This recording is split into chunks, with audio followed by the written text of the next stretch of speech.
Шығарылымды жалғастырамыз. Баласы алдындағы қарызын немесе парызын өтеуден жалтарып жүрген безбүйрек әкелердің қатары азаяр емес. Облыстық әділет департаментінің мәліметінше 324 адам балалары алдындағы өтемақыны төлеуге құлықсыз. Бүгінде олардың берешегі 154 миллион теңгеге жуықтаған.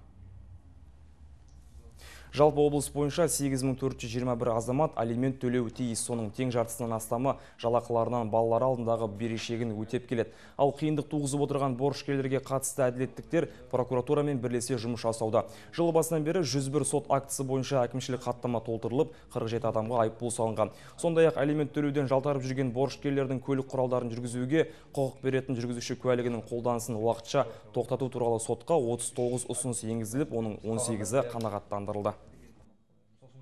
Алимент төлемей жүрген борышкерлер Қазақстан Республикасы қылмыстық кодексінің 139 бабымен қылмыстық жауапкершілігін көру жөнінде сот орындаушыларымен 284 ұсыныс жолданып, оның 60-ы бойынша нақты қылмыстық іс қозғалып, 56-сы бойынша процессуалды шешім қабылдаған. Яғни қазіргі таңда рақымшылық қолдану аясында да қылмыстық істер қысқартылды. Қазіргі таңда 2 іс сотқа жолданған. Өткен жылмен салыстырғанда жалпы биылғы жылы борышкерлерді қылмыстық жауапкершілікке тарту динамикасы 2-3 есеге артқан.